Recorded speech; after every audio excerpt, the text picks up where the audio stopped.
সম্মানিত দিনী মুসলমান ভাইরা, আজকে আলোচনা করব সূরাতুল বাকারার ২৬ নম্বর আয়াত থেকে। আমরা ধারাবাহিকভাবে আলোচনা করতেছি। আল্লাহ রাব্বুল আলামিন আজকে এই আয়াতের দ্বারা কি দিয়ে আমাদেরকে বুঝাতে চেয়েছেন, সেই বুঝটা আমাদের ভিতরে আদৌ আছে কিনা সেই ব্যাপারে একটু আলোচনা করবো ইনশাআল্লাহ। মহাগ্রন্থ আল কোরআনুল কারীম ২ নম্বর সূরা সূরাতুল বাকারা ২৬ নম্বর আয়াত। আল্লাহ সুবহানাহু ওয়া তাআলা এভাবে বলেছেন, ইন্নাল্লাহা লা ইস্তাহি আন ইয়াদরিবা মাসালান মা বাউদাতান ফামা ফাওকাহা। ইন্নাল্লাহা লা ইস্তাহি, ইন্না নিশ্চয় আল্লাহ, লা ইস্তাহি লজ্জা করেন না আইয়াদরিবা মাসালাম মা, উপমা দিতে, উদাহরণ দিতে, মিসাল দিতে, এক্সাম্পল দিতে, ফামা ফাওকাহা, কোনো মাছি অথবা মশার দ্বারা আল্লাহ তাআলা উপমা দিতে লজ্জাবোধ করেন না। আল্লাহ সুবহানাহু ওয়া তাআলা এত প্রাণী থাকতেও কিন্তু এইখানে মশা মাছি দ্বারা এক্সাম্পল কেন দিলেন? আল্লাহ সুবহানাহু ওয়া তাআলা এর থেকে বড় বড় প্রাণী দিয়েও আল্লাহ তাআলা উদাহরণ দিতে পারতেন, কিন্তু এখানে দিয়েছেন কেন? সামনে আসতেছে ইনশাআল্লাহ। ফাআম্মাল্লাযীনা আমানু ফায়া'লামুনা আন্নাহুল হক। ফাআম্মাল্লাযীনা, অতঃপর যারা ঈমান এনেছে, আমানু ঈমান এনেছে, ফায়া'লামুনা আন্নাহুল হক মির রাব্বিহিম, তাদের সামনে যখন মশা মাছি দিয়ে আল্লাহ তাআলা উদাহরণ দিলেন, এক্সাম্পল দিলেন, যারা ঈমান এনেছে তারা বলল আন্নাহুল হক, নিশ্চয় আল্লাহ রাব্বুল আলামিন সত্য বলেছেন, মির রাব্বিহিম, আমাদের রব। ওয়া আম্মাল্লাযীনা কাফারু, যারা অস্বীকার করে, ফায়াকুলুনা মাযা আরাদাল্লাহু বিহাযা মাসালান। ঈমানদাররা বলছে আল্লাহ যেটা বলছে সত্য, আল্লাহ এই সত্য দ্বারা মুমিনদের ঈমান আর বৃদ্ধি করে দেন। ওয়া আম্মাল্লাযীনা কাফারু ফায়াকুলুনা মাযা আরাদাল্লাহু বিহাযা মাসালা, যারা কুফরি করে, অস্বীকার করে, আল্লাহ তার অকৃতজ্ঞ বান্দা, নাফরমান বান্দা, তারা বলে ফায়াকুলুনা মাযা আরাদাল্লাহ, আল্লাহ রাব্বুল আলামিন এর দ্বারা কি উপমা দিতে চান, কি বুঝাতে চান? ইউদিল্লু বিহি কাসীরা, আল্লাহ রাব্বুল আলামিন এর দ্বারা অনেককে গোমরাহ করেন, ওয়াহদি বিহি কাসীরা, আর এর দ্বারা আল্লাহ রাব্বুল আলামিন অনেককে সঠিক পথ দেখান, সরল সঠিক পথ দেখান। ওয়া মা ইউদিল্লু বিহি ইল্লাল ফাসিকিন, আর আল্লাহ রাব্বুল আলামিন কি করেন? ফাসিকদেরকে, ওয়া মা ইউদিল্লু বিহি ইল্লাল ফাসিকিন, আর ফাসিকরাই শুধু এই পথভ্রষ্টতা অবলম্বন করে। আর এই যে ফাসিক যারা আল্লাহ রাব্বুল আলামিনের অকৃতজ্ঞ বান্দা, তারাই আল্লাহ তাআলার এক্সাম্পল, উদাহরণ নিয়ে তারাই কথা বলতে থাকে। এখন আল্লাহ রাব্বুল আলামিন আমাদের এই আয়াতের পূর্বে মুমিনদেরকে নিয়ে কথা বলছিলেন, মুনাফিকদেরকে নিয়ে কথা বলছিলেন। মুনাফিকদের কাজ কি, মুমিনদের কাজ কি, এই বিষয় নিয়ে আল্লাহ তাআলা আগে আমাদের উদাহরণ দিয়ে বুঝিয়েছেন। এখন আল্লাহ তাআলা এই মশা মাছি দিয়ে আমাদেরকে এক্সাম্পল দিচ্ছেন, বলছেন যে আমি এর থেকে তুচ্ছ প্রাণী দিয়েও আমি এক্সাম্পল, উদাহরণ দিতে আমি লজ্জাবোধ করি না। এইটা যখন তারা সমালোচনা করলো, আল্লাহ তাআলা মশা মাছি দিয়ে আমাদেরকে কি বুঝাতে চান? আর ঈমানদাররা বলছে আল্লাহ তাআলা এর দ্বারা আমাদেরকে হেদায়েত দিতে চান। আল্লাহ যেটা বলে সত্য, আর আমরা এটা সাক্ষী দিচ্ছি আল্লাহ তাআলা সত্য কথা বলছেন। 29 নম্বর সূরা সূরাতুল আনকাবুতের 41 নম্বর আয়াতে আল্লাহ তাআলা বলেন, মাসালুল লাযীনা ইত্তাখাযু মিন দুনিল্লাহি আউলিয়া কামাসালিল আনকাবুত ইত্তাখাযাত বাইতান ওয়া ইন্না আওহানাল বুয়ুতি লাবাইতুল আনকাবুত। আল্লাহ তাআলা বলেন যারা আল্লাহকে বাদ দিয়ে অন্য কাউকে অভিভাবক বানানো হয়, গ্রহণ করে নেয়, তাদের দৃষ্টান্ত কেমন দিয়েছেন? মিন দুনিল্লাহি আউলিয়া কামাসালিল আনকাবুত, তাদের দৃষ্টান্ত হচ্ছে মাকড়সার মতন। তাদের দৃষ্টান্ত হিসেবে মাকড়সার মতন তারা নিজেদের জন্য ঘর তৈরি করে, নিজেদের জন্য তারা ঘর তৈরি করে। আর সব থেকে ঘরের ভিতরে এই মাকড়সার ঘরটা সব থেকে নরম, দুর্বল। মাকড়সার জাল একটা পাতা পড়লে কি আস্তে থাকে না, ছিঁড়ে যায়, ছিঁড়ে যায় না? এই জন্য আল্লাহ তাআলা মাকড়সার জালের কথা বলেছে যে মাকড়সা নিজে বাঁচার জন্য ওর ওয়েট পরিমাণ যতটুকু শক্ত পরিমাণ দরকার হয় সেই ওই নিজের লালা দিয়ে তারপরে ওই ঘর বানানো হয়, আর সেই ঘরে সে বসবাস করতে পারে উপযোগী, কিন্তু অন্য কোনো প্রাণী এখানে বসবাস করার উপযোগী নয়। হ্যাঁ, ছোট ছোট মশা মাছি পোকামাকড় এগুলো জালে আটকে থাকে, আর এই জালে যখন আটকে থাকে অন্য একটা প্রাণীর উপকার হয় না? টিকটিকি যখন পোকামাকড় খাইয়া বেঁচে থাকে, ওই জালে যখন বেজে যায় তখন মাকড়সার জালে যখন বেজে যায় তখন টিকটিকি ওই পোকামাকড়গুলো খেয়ে বেঁচে থাকে।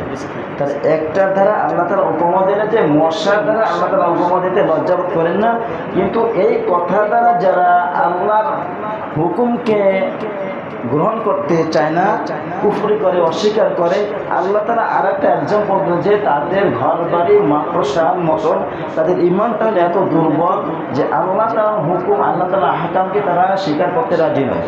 আর এর দ্বারা ওয়াহদি বিহি কাসীরা, এর দ্বারা আল্লাহ তাআলা অনেককে হেদায়েতের পথ দেখান, সঠিক পথ দেখান, যার দ্বারা আল্লাহ তাআলা মুমিনের দ্বারা এই ঈমান আরো বৃদ্ধি হয়। আরেকটা আল্লাহ তাআলা উপমা দিচ্ছেন 22 নম্বর সূরা সূরাতুল হাজ্জের 73 নম্বর আয়াত। আল্লাহ তাআলা বলেন ইয়া আইয়ুহান নাস দুরিবা মাসালুন ফাসতামিউ লাহু ইন্নাল্লাযীনা তাদউনা মিন দুনিল্লাহি লান ইয়াখলুকু যুবাবান ওয়ালাউ ইজতামাউ লাহু ওয়া ইন ইয়াসলুবহুমু যুবাবু শাইআন লা ইয়াস্তানকিদুহু মিন ضعف الطالب والمطلوب। আল্লাহ তাআলা ইয়া আইয়ুহান নাস, হে মানুষ শোনো, ইয়া আইয়ুহান নাস, এখানে আল্লাহ তাআলা সমস্ত মানুষকে সম্বোধন করে বলছেন। আল্লাহ তাআলা যদি বলেন ইয়া আইয়ুহাল মুমিনুন, তাহলে মুমিনদের কথা বলা হয়তো। আল্লাহ যদি বলেন ইয়া আইয়ুহাল মুসলিমুন, তাহলে মুসলমানদের কথা বলা হয়তো। আল্লাহ যদি বলেন ইয়া আইয়ুহাল কাফিরুন, তাহলে কাফেরদেরকে সম্বোধন করা বলা হয়তো। আল্লাহ তাআলা যদি বলেন ইয়া আইয়ুহাল মুনাফিকুন, তাহলে মুনাফিকদের সম্বোধন করা বলা হয়তো। কিন্তু আল্লাহ তাআলা এখানে আমরা সবাইকে বলে দিয়েছেন ইয়া আইয়ুহান নাস, হে লোক সকল, দুরিবা মাসালুন ফাসতামিউ লাহু, একটি উপমা দেওয়া হচ্ছে, একটি উপমা দেওয়া হচ্ছে ফাসতামিউ লাহু ইন্নাল্লাযীনা তাদউনা মিন দুনিল্লাহি লা ইয়াখলুকু যুবাবান ওয়ালাউ ইজতামাউ লাহু। আল্লাহ তাআলা বলেন ইয়া আইয়ুহান নাস, লোক সকল শোনো, একটি উপমা দিচ্ছি, একটি উদাহরণ দিচ্ছি, একটি মিসাল দিচ্ছি, একটি এক্সাম্পল দিচ্ছি, মনোযোগ দিয়ে শোনো, মনোযোগ দিয়ে শোনো। আল্লাহকে বাদ দিয়ে যেসব উপাস্যকে তোমরা দেখো, তারা সবাই মিলেও যদি একটি মাছি সৃষ্টি করতে চায় তাও করতে পারবে না, একটি মাছি সৃষ্টি করতে চায় তাও পারবে না। বরং যদি মাছির সামনে, মাছির কাছ থেকে যদি কি ছিনিয়ে নেয় তাও তারা রক্ষা করতে পারবে না। এবং যার কাছে সাহায্য চাও সে তোমাদের থেকে আরো দুর্বল, সে তোমাদের থেকে আরো দুর্বল। কারণ এইটা হইল মূর্তির কথা বোঝানো হয়েছে। কাফেররা আল্লাহকে বাদ দিয়ে মূর্তির পূজা করে, মূর্তির সামনে মাথা নত করে, মূর্তির কাছে চায়। মূর্তি কখনো কিছু খান না, মূর্তি কখনো কাউকে কিছু দিতে পারেন না।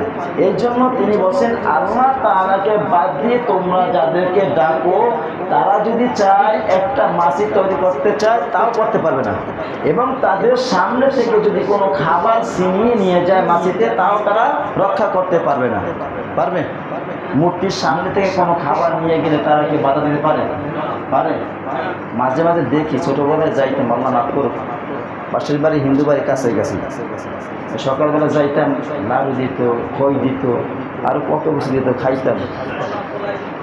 কলা গাছ দিয়ে বউ বানাইতো, আবার এইটার হাতে রং দিত, পাড়ার মতন সাপ আঁকতো, দেখতাম না দেখতে না। এখন বাজারে দেখি আমার সামনে কিছু খাবার দাবার খাও, মা দুর্গা মা খাও, কালী মা খাও, খাইতে পারে?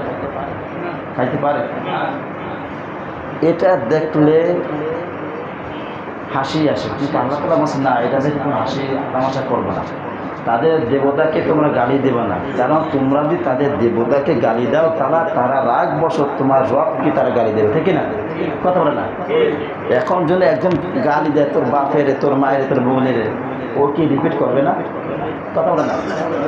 কেন করবে? ওর মায়ের প্রতি ওর খুব মায়া, ওর বাবার প্রতি ওর খুব মায়া, ওর বোনের প্রতি ওর খুব মায়া। ওই মায়াকে ত্যাগ সহ্য করতে পারবে না, সহ্য করতে না পেরে রিপিট করবে, ও উল্টা আপনি যেটা বলছেন সেটা করবে, ঠিক না? এই জন্য আল্লাহ তাআলা বলছে তাদের দেবতাকে দেখে তোমরা গালি দেবে না, তাহলে তারা রাগ বসত তোমাদের রবকেও তারা গালি দেবে। এই যে তাদের কালচারগুলো দেখলে হাসি পায়, তারপর হাসা যাবে না। কেন যাবে না? ওদেরকে ওইটা দেখে যে আমি হাসি তামাশা করি, ওরাও আমাদের ইবাদত দেখে ওরা কত হাসি তামাশা করবে।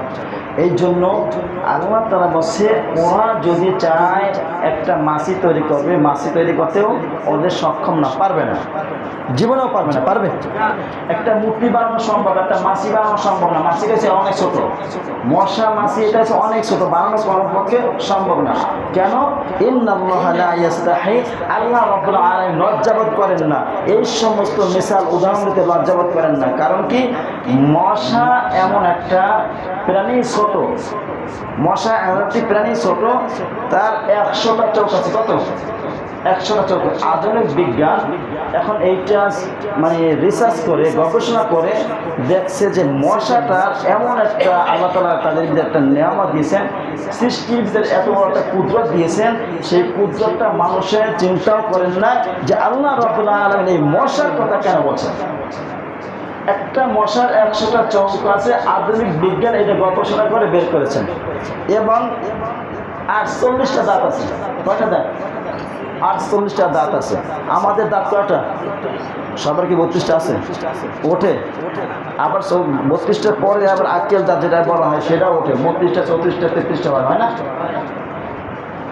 আল্লাহ তাআলা বলছে ওদের 48টা দাঁত আছে, 100টা চোখ আছে, আর 3টি হৃৎপিণ্ড আছে। মানুষের কয়টা হৃৎপিণ্ড? কয়টা? একটা হৃৎপিণ্ড। আর মশার হয়েছে 3টা হৃৎপিণ্ড। তাহলে এক্সাম্পলটা মানুষকে না দিয়ে মশাকে দিয়েছেন। আল্লাহ রাব্বুল আলামিন বিশাল হাতিকে না দিয়ে মশাকে দিয়ে এক্সাম্পল দিয়েছেন। আল্লাহ রাব্বুল আলামিন বনের রাজা, সিংহ, বাঘ এদেরকে না দিয়ে একটা মশার উদাহরণ দিয়েছে। বুঝাইতে চাচ্ছেন বান্দা, আমি তোমাদেরকে বুঝাতে চাচ্ছি এইটা যে আমি যে মশার কথা বলা হয়েছে, সেই একটা মশা, একটা মাছি তোমাদের এই যে দেবতা রব ডাকো, যাদেরকে অভিভাবক বানাইছো, তারা কোশ্চিন কালে একটা মশা মাছি বানাই দেখাতে পারবে না। পারবে? মূর্তিরা পারছে? ইব্রাহিম আলাইহিস সালাম মূর্তি পূজা করছিলেন। মিস্টার আজর তার যে পিতা দাওয়াত দিয়েছিলেন, ইব্রাহিম আলাইহিস সালাম সবাই নমরুদের সামনে গিয়েছিল, সবাই গিয়েছিলেন। ইব্রাহিম আলাইহিস সালাম গেছেন? ইব্রাহিম আলাইহিস সালাম বলছেন ইন্নী সাকিম, আমি অসুস্থ, আমি দুর্বল। কেন বলছিল? আমি আল্লাহ রাব্বুল আলামিনের সামনে আমি দুর্বল, এর সামনে আমি ক্ষমতাবান, অর্থাৎ আল্লাহর সামনে আমি মাথা নত করতে রাজি আছি, কিন্তু নমরুদের মাথা পায়ের নিচে আমি মাথা নত করতে পারবো না। এই জন্য বলছি ইন্নী সাকিম। আল্লাহ রাব্বুল আলামিন আব্বাজানের কথাটা বুঝাই দিতে চাইছেন, ও আমার বান্দারা শোনো, তোমাদের বাবা ইব্রাহিম আলাইহিস সালাম মুসলিম জাতির পিতা, তিনি বলছেন আমি ইন্নী সাকিম। তিনি মূর্তির সামনে মাথা নত করবেন না, আল্লাহ ছাড়া কারোর সামনে মাথা নত করবেন না, শিরক করবেন না। এই জন্য আল্লাহ রাব্বুল আলামিন এই আয়াতটাকে কোরআনের ভিতরে দিয়ে দিয়েছেন কিয়ামত পর্যন্ত তার বান্দাদেরকে শিক্ষা দেওয়ার জন্য, ঠিক না? আমরা কখনো বিরোধিতা করব না। কাদের বিরুদ্ধে? যারা আল্লাহ রাব্বুল আলামিনের কে ভুলে গিয়ে তারা অন্য ইবাদত, অন্য কারো বন্দেগী করে। আমাদেরকে যদি সামর্থ্য থাকে আমরা তাদেরকে বুঝাইয়া হেদায়েতের পথে আনবো, ঠিক না? যখন কোনো এখন পর্যন্ত জিহাদ বলেন, যুদ্ধ বলেন, লড়াই বলেন, নবীজি বা সাহাবে আজরায়ে কিরাম কাউকে এইরকম কারোর উপর আক্রমণ করেছেন এমন কোনো নাজির পাওয়া যায় না। আল্লাহ রাব্বুল আলামিন দ্বীনকে বাঁচানোর জন্য যখন দেখছেন তারা আক্রমণ করে, তাদের উপর নির্যাতন চালায়, তাদের উপর বিভিন্ন রকমের ষড়যন্ত্র করতেছে, তখন এই দ্বীনকে বাঁচানোর জন্য আল্লাহর হুকুমে নবীজি জিহাদ করতে ময়দানে গিয়েছেন, তার সাথে লক্ষাধিক সাহাবীরা জিহাদ করছেন না? আমরা কি এখন কারো মন্দির গিয়ে ভাঙি? ভাঙার অধিকার আমাদের আছে? লাকুম দীনুকুম ওয়ালিয়া দিন। আল্লাহ রাব্বুল আলামিন তোমাদের ধর্ম তোমাদের, আমাদের ধর্ম আমাদের। অর্থাৎ নবীজিকে যখন প্রস্তাব দেওয়া হয়েছিল 1 বছর আমরা আপনার রবের ইবাদত করব, আর 1 বছর আপনি আমাদের এই মূর্তিগুলোর ইবাদত করবেন, নবীজি কি মানছিলেন?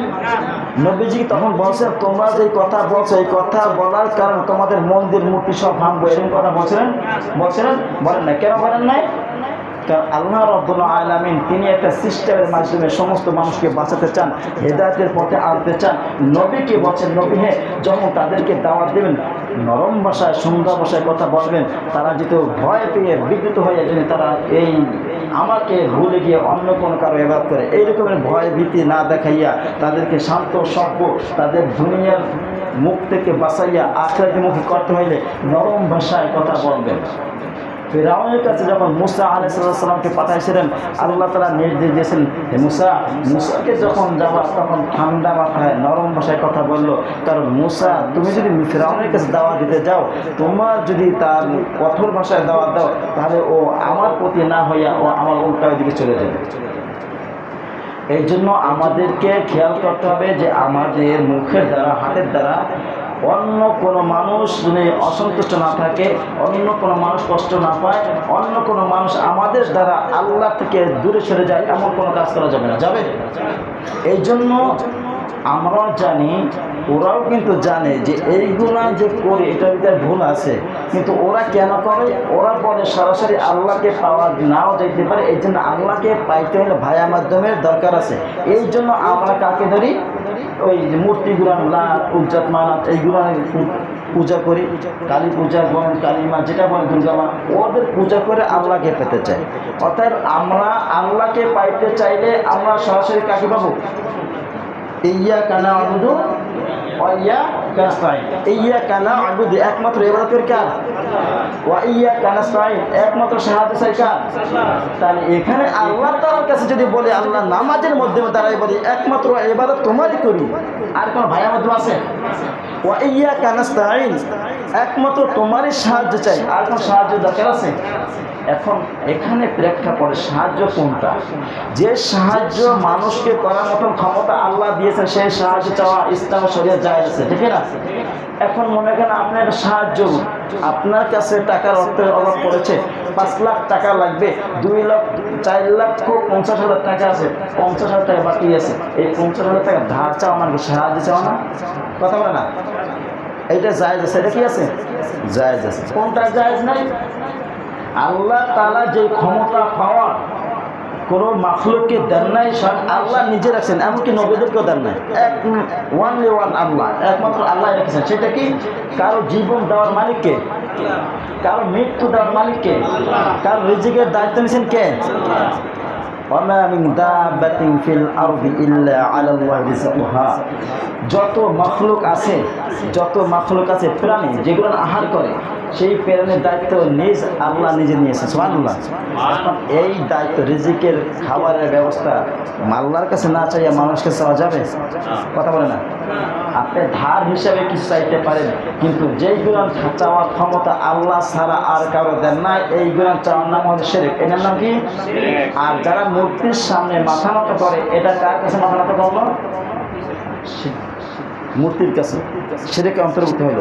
আমরা সিজদা করি, আমাদের সামনে কিছু আছে, আমরা কাউকে এখানে হাজির নাজির করি, একমাত্র আমরা মনে করি আল্লাহ আমাদের কাছে আছেন, আল্লাহ আমাদেরকে দেখতেছেন। নবীজি বলছিলেন না, তোমরা এমনভাবে সালাত আদায় করো যাতে তোমরা আল্লাহকে দেখতে পাও। আল্লাহকে দেখা সম্ভব? এরপর বলছে যদি আল্লাহকে দেখতে না পাও, মনে মনে করবার যে চিন্তা করো আল্লাহ আমাদের সামনে আছেন, এইটা মনে করো যে আল্লাহ তাআলা আমাদের কাছাকাছি আছেন, এই জন্য আল্লাহর সামনে আমরা মাথা নত করতেছি। এই জন্য আল্লাহ রাব্বুল আলামিন বলেছেন, যদি তোমাদের সামনে থেকে একটা মাসিতে খাবার নিয়ে যায়, তোমরা যাদেরকে অভিভাবক বানাইছো, যাদেরকে রব হিসাবে মানো, খোদা হিসেবে মানো, সৃষ্টিকর্তা হিসেবে মানো, তাদের সামনে থেকে একটা মাসিতে যদি কোনো খাবার নিয়ে যায়, একটা মশায় যদি কোনো খাবার কিছু নিয়ে যায়, তাদের কোনো ক্ষমতা নাই ওইখান থেকে ফিরে রাখতে পারবে। তাহলে এই জন্য আল্লাহ রাব্বুল আলামিন আমাদেরকে ওই মাছি দ্বারা, মশা দ্বারা বলেছে, বান্দা আমরা তোমাদেরকে এমনভাবে সৃষ্টি করেছি, আর আমি সৃষ্টি করছি এই জন্য ওয়া খালাকতুল জিন্না ওয়াল ইনসা ইল্লা লিয়াবুদুন, কারণ মানুষ আর জিনকে আমি সৃষ্টি করেছি শুধু আমার ইবাদত বন্দেগী করবে, এই জন্য, আর কোনো উদ্দেশ্য নাই। এই জন্য আল্লাহ রাব্বুল আলামিন কথা হয়েছে, আমি রব তোমাদেরকে সৃষ্টি করেছি, এখন আমি সৃষ্টিকর্তাকে বাদ দিয়ে তোমার যদি আর একজন ডুপ্লিকেট নকল রব বানিয়ে ফেলাও, তাহলে আমার ইজ্জত কমে না বাড়ে? কথা বলে না, আল্লাহর ইজ্জত কমবেও না বাড়বেও না। তাহলে আমরা আল্লাহ তাআলাকে ইজ্জত বাড়াইতে পারবো না, কমাইতে পারবো না, ইজ্জত আমাদের কমে যায়। কেন কমে যায়? আল্লাহ রাব্বুল আলামিন বলেন, আমি মানুষদেরকে সব থেকে উত্তম আকৃতি, উত্তমভাবে সৃষ্টি করেছি, করছি না? লাকাদ খালাকনাল ইনসানা ফি আহসানি তাকওয়িম, আমি মানুষদেরকে সব থেকে উৎকৃষ্ট উত্তমভাবে সৃষ্টি করেছি। এই উত্তম হয়ে যদি আমরা নিকৃষ্ট কাজ করি, তাহলে ইজ্জত আমাদের কমে না বাড়ে? যেখানে আল্লাহ তাআলা আমাদের ইজ্জত বাড়াই দিয়েছেন, ওয়াত্তিনি ওয়াজ্জাইতুন ওয়া তুরি সিনিন ওয়া হাযাল বালাদিল আমিন, আল্লাহ রাব্বুল আলামিন চারটা কসম খেয়ে বলছে আমি মানুষদেরকে উৎকৃষ্ট উত্তমভাবে বানাইছি।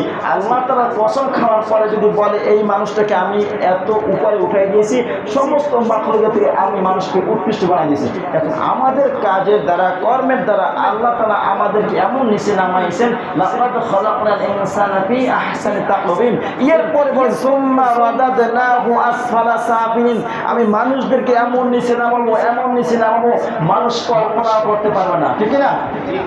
আল্লাহ তাআলা বলেন কাদেরকে নামাবেন, ওয়ালাকাদ যারানা লিজাহান্নামা কাসীরাম মিনাল জিন্নি ওয়াল ইনস লাহুম কুলুবুন লা ইয়াফকাহুনা বিহা ওয়া লাহুম আ'য়ুনুন লা ইউবসিরুনা বিহা ওয়া লাহুম আযানুন লা ইয়াসমাউনা বিহা।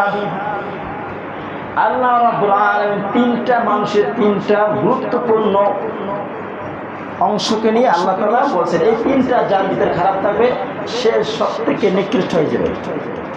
লাহুম কুলুব, এই যে মাছির কয়টা হৃৎপিণ্ড আছে? তিনটা। মশা মাছির কয়টা হৃৎপিণ্ড? তিনটা। আর আমাদের কয়টা? একটা। এই হৃৎপিণ্ড বলু চিন্তা ভাবনা করার যে একটা হৃৎপিণ্ড দেওয়া হয়েছে, এই হৃৎপিণ্ডটা যদি মানুষের খারাপ হয়ে যায়, তখন মানুষ কি হয়ে যায়? চতুষ্পদ জন্তু থেকেও খারাপ হয়ে যায়। লাহুম কুলুবুন লা ইয়াফকাহুনা বিহা ওয়া লাহুম আ'য়ুনুন লা ইউবসিরুনা বিহা, যাদের চোখ যদি দৃষ্টি নষ্ট হয়ে যায়, এই মানুষটা চতুষ্পদ প্রাণী থেকেও খারাপ হয়ে যাবে।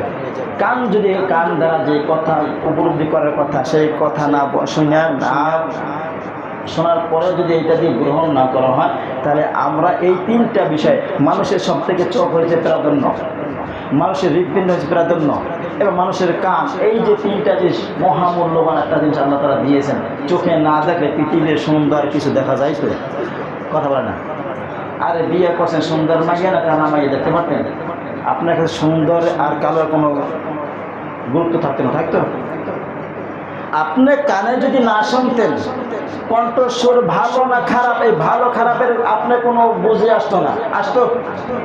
আর যদি হৃৎপিণ্ড, যেটা দিয়ে আপনি উপলব্ধি করবেন, কথা বললে এটা গ্রহণ করবেন, এই হৃৎপিণ্ড যদি খারাপ হয়ে থাকে, আপনার ভালো কথা খারাপ কথার কোনো আপনার গুরুত্ব থাকবে না।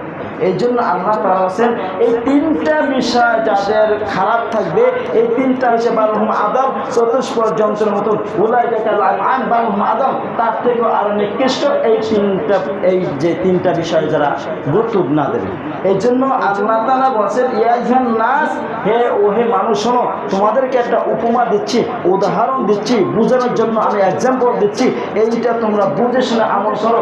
কারণ এইটা যদি তোমরা বুঝে শুনে আমল করতে পারো, তাহলে আমি যেইগুলোকে বলেছি তোমরা এইগুলো থেকে ফিরে আসো, তোমাদেরকে ফিরে আসতে বাধ্যতামূলক, ঠিক না? এই জন্য মাছি দিয়া আল্লাহ মশা মাছি দিয়ে আমাদেরকে বোঝাতে চাচ্ছেন একটা মশা একটা মাছি ছোট, এতটা ছোট যেটা চোখের ভিতরে খুব দেখতে ছোট মনে হয়, কিন্তু এই মশা মাছির আল্লাহ তারা এমন ছোট ছোট চোখ দিয়েছেন, একটা মশা মাছির 100টা চোখ আছে, 48টা দাঁত আছে, আমাদের 32টা দাঁত। কয়টা দাঁত? আমাদের 32টা দাঁত, ওর হচ্ছে 48টা দাঁত। আমাদের হৃৎপিণ্ড একটা, ওদের হৃৎপিণ্ড 3টা। কয়টা? 3টা। এরপরে আল্লাহ রাব্বুল আলামিন বলেন এই মশার পেটে আরেকটা পোকা আছে, এর থেকে উত্তম অথবা ছোট। এই মশার পিঠে একটা পোকা থাকে, এর থেকে উত্তম অথবা ছোট, নিশ্চয়ই ছোট। পিঠের উপর থাকে একটা প্রাণী থাকে, সেটা হচ্ছে এর থেকে অনেক ছোট। যেমন মানুষের মাথায় উকুন হয় না, কথা বলে না, উকুন হয় না, উকুনটা কি ছোট না? কিন্তু আপনার যে ক্ষমতা, তারপর উকুন মাথায় বসে আপনার ক্ষমতা থেকেও বেশি ক্ষমতা ওলাকে আপনার রক্ত চুষে তারপর খাইও জীবনযাপন করবে, ঠিক না? এই জন্য মশার থেকে একটা তার থেকেও উত্তম হতে পারে, তার থেকে ছোট হতে পারে। এই সমস্ত মানুষদেরকে আল্লাহ কি বলছেন? খাতামাল্লাহু আলা কুলুবিহিম। আল্লাহ রাব্বুল আলামিন এত কিছু বোঝানোর পরেও যারা বুঝে না, বুঝানোর কথা বললে না বুঝে অন্যদিকে চলে যায়, আল্লাহ রাব্বুল আলামিন খাতামাল্লাহু আলা কুলুবিহিম, আল্লাহ তাদের অন্তরে মোহর দিয়ে দেন। ওয়া আলা সামিইহিম, কানের উপর কি এটা দেন? পর্দা এটা দেন। ওয়া আলা আবসারিহিম গিশাওয়া, কানের উপরে চোখের উপরে একটা পর্দা এঁটে দেয়। কানের উপরে এখানে যে চাইপা দেওয়া হয়, কানে আওয়াজ বেশি শোনা যায় না কম শোনা যায়? কম শোনা যায়। আর চোখের সামনে যে একটা পর্দা থাকে, যারা দেখবেন চোখের সমস্যা, চোখে ঝাপসা দেখে, ইয়াং বসে তার ক্লিয়ার দেখছে, বয়স যখন বেশি হয়ে গেছে তখন চোখে ইয়াং বসে যেরকম দেখছে, ভাস্কর্য বসে কেদিন দেখে ঝাপসা ঝাপসা দেখে, দেখে না? এই ঝাপসা ঝাপসা দেখে একটা পর্দার মধ্যে পড়ে যায় চোখের উপর বয়সের কারণে। কারণ আপনার থেকে যে শরীরে যে এনার্জিটা থাকে, যে শক্তিশালী জিনিসগুলো থাকে, ওইটা আস্তে আস্তে ক্ষয় হয়ে যায়। যেমন গাড়ির ইঞ্জিনের যখন বিয়ারিং সিস্টেম থাকে, ওইখানে গিরিজ বা যে পিসেল জাতীয়টা দেওয়া থাকে, মোবিল দেওয়া থাকে, মোবিলটা গিরিজ শুকাই যাওয়ার পরে বিয়ারিংটা ঘের ঘের শব্দ আসে না? বিরুদ্ধ যখন হয়ে যায়, আপনার শরীরে ক্যালসিয়ামগুলো শুকিয়ে যায়, তখন হাড্ডিতে মিলে যায়, তখন হাঁটতে সমস্যা হয়, বিভিন্ন রকমের সমস্যা দেখা দেয়। এই জন্য আল্লাহ তাআলা বোঝানোর চেষ্টা করছে, বান্দারা বয়স থাকতে তোমরা ইবাদত বন্ধ করো, তোমাদের যৌবনকালটা আল্লাহর কাছে অনেক প্রয়োজন। এই যৌবনকালে যদি ইবাদত করা হয়, আল্লাহর কাছে এটা বেশি প্রয়োজন। আপনি সরকারি চাকরি করতে পারেন, বিমান বাহিনী, নৌবাহিনী, সেনাবাহিনী, র্যাব, বিডিআর, যে কোনো পুলিশ, যে কোনো চাকরি করতে পারেন। আপনার যখন বয়স 30 বছর বা 24 বছর চাকরির বয়স হয়ে যাবে, তখন সরকার চিন্তা করবে এর দ্বারা রাষ্ট্রের উপকার তেমন একটা হবে না। ইয়াং বয়সে যেরকম হয়তো এখন তেমন একটা হবে না, তারপর 24টা বছর 20 বছর এদেরকে রাখে রাষ্ট্রীয় ক্ষমতা, রাষ্ট্রের উপকারের স্বার্থে। যখন আপনি দুর্বল হয়ে যাবেন, সরকার চিন্তা করবে আপনাকে আমি এই রাষ্ট্রের ক্ষমতা, এই দায়িত্ব থেকে বাহাল করবো, দায়িত্ব থেকে বঞ্চিত করবো। তারপরও সরকার আপনাকে কিছু এমন একটা দেবে, মৃত্যুর আগ পর্যন্ত আপনাকে দেবে। হয় না এরকম? রিটায়ার হওয়ার পরে একটা পায় না, ভাতা পায় না। আল্লাহ রাব্বুল আলামিন আপনাকে আমাকে যে হায়াতটা দিয়েছেন, যৌবনকাল 15 বছর থেকে 60 বছর পর্যন্ত, এইটা বলা হয় যৌবনকালের ভিতরে পড়ে। এই যৌবনকালে যদি আপনি ইবাদত বন্দেগী করার যে অভ্যাস থাকে, রেগুলারলি করেন, আল্লাহ রাব্বুল আলামিন যখন বার্ধক্য বয়সে উপনীত করবে, তখন আল্লাহ রাব্বুল আলামিন বলবে, বান্দা যৌবনকালে তুমি আমাকে ডাকছো, বৃদ্ধ হয়ে এখন আমাকে সেভাবে ডাকতে পারো না, আমি রব তোমাকে আমি আমার রহমত থেকে বঞ্চিত করবো না। যৌবনকালে যে ইবাদত করে নাকি অর্জন করেছো, আমি রব তোমাকে এখনো এই আমল দিয়ে তোমাকে সেই আমল সমতুল্য করে দেবো। সুবহানাল্লাহ। আল্লাহ পারেন না? আল্লাহর রহমত দিয়ে আমাদেরকে পরিপূর্ণ করতে পারেন না? আল্লাহর রহমতের কি অভাব আছে? আছে? আল্লাহর রহমত কি কমবে? আল্লাহর বরকত, আল্লাহর রিজিক যিনি দেন, তিনি রিজিকের অভাব হবে? তার মানে আমরা এমন একজন রব পাইছি, তার কোনো কিছু কমতি নাই। অর্থাৎ আল্লাহর কাছে চাইতে হবে। দেওয়ার মালিককে? দেওয়ার মালিককে? ইব্রাহিম আলাইহিস সালাম 100 বছর 99 বছরের চাইয়া সন্তান পাইছিলেন না? জাকারিয়া আলাইহিস সালাম বার্ধক্য বয়সে চাইয়া পাইছিলেন না? জাকারিয়া আলাইহিস সালামের স্ত্রীর বান্দা, সেই বান্দাকে আল্লাহ সন্তান দিয়ে প্রমাণ করলে আমি রব পাওয়ারফুল, ওয়ানলি ওয়ান আল্লাহ, ঠিক না? সেই রবের কাছে আজকেও চাইতে হবে, পরবর্তীতে চাইতে হবে। বিশ্বাস থাকবে কিয়ামত পর্যন্ত যেই রব থাকবেন, পৃথিবীর সৃষ্টি শুরু থেকে সেই রবই আছে, ঠিক না? এর ভিতরে কোনো পার্থক্য আছে? মানুষ বার্ধক্য হয়ে যায়, ক্ষমতা কমে যায়, আমার রবের ক্ষমতা কমবে না, ঠিক না? এইটার নাম হচ্ছে বিশ্বাস, এটার নাম হচ্ছে ইয়াকিন, এইটার নাম হচ্ছে ঈমান, ঠিক না? আল্লাহ রাব্বুল আলামিন আমাদের সবাইকে বুঝে শুনে আমল করার মতো তৌফিক দান করুন। যেমন আমিন, যেমন আমিন। আল্লাহ, আমরা যারা এখানে উপস্থিত আছি, মেহেরবানি করে দয়া করে আমাদেরকে সুস্থ রেখে ভালো রেখে আল্লাহ সমস্ত বালা মুসিবত থেকে হেফাজত করে আমাদেরকে তোমার খাঁটি বান্দা এবং গোলামি করার তৌফিক দান করে দাও। যেমন আমিন। আল্লাহ, আমাদের যাদের সমস্যা আছে সমস্যাকে সমাধান করে।